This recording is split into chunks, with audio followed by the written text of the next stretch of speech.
ముందుగా అందరికీ happy weekend. Sunday అంటే నాన్ వెజ్ ఉండాలి. నాన్ వెజ్ అంటే మా ఇంట్లో నాకు నచ్చింది మా అన్నయ్యకి నచ్చదు. మా అన్నయ్యకి నచ్చింది నాకు నచ్చదు. నాకేమో చికెన్ అస్సలు నచ్చదు. మా అన్నయ్యకేమో నాకు నచ్చిన ఫిష్ అస్సలు నచ్చదు. సో అందుకోసమని మన మమ్మీలు ఎందుకుంటారు, మనల్ని సాటిస్ఫై చేయడానికి. సో ఒక వారం నన్ను సాటిస్ఫై చేస్తుంది, ఒక వారం మా అన్నయ్యని సాటిస్ఫై చేస్తుంది.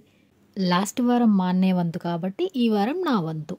మా అన్నయ్యకి ఏంటంటే ఫిష్ ఫ్రై ఉంటే ఇష్టం. సో అందుకని సూప్ చేసేటప్పుడు కూడా పీసెస్ అన్నీ విడిపోకుండా, ఫిష్ ఏంటంటే ఈరోజు వండుకుంటే రేపు తింటే బాగుంటుంది కదా. సో అలా ఒకవేళ మనకి ఈరోజు పీసెస్ అన్నీ అయిపోయినా రేపు గ్రేవీ తినేటప్పుడు ముళ్ళు రాకుండా ఉండడానికి మా మమ్మీ ఇలా ఫ్రై చేసి దాంట్లో వేస్తుంది. మా అన్నయ్యకి ఫ్రై తిన్నట్టుగా ఉంటుంది, నాకు కర్రీ తిన్నట్టుగా ఉంటుంది. నెక్స్ట్ డే ఒకవేళ సూప్ మిగిలినా కూడా మనకు ముళ్ళులు కూడా ఉండవు దాంట్లో. అవి ఒకవేళ కనిపించినా కూడా ముళ్ళులు కూడా ఫ్రై అయిపోతాయి కాబట్టి నమిలినా పెద్ద ప్రాబ్లం అనిపించదు. మీ ఇంట్లో ఇంతేనా సండే హడావిడి? అయితే కామెంట్ చేయండి. నా వీడియోస్ అందరూ చూస్తున్నారు కానీ లైక్ ఇంకా సబ్స్క్రైబ్ చేసుకోవట్లేదు. Please do like and subscribe.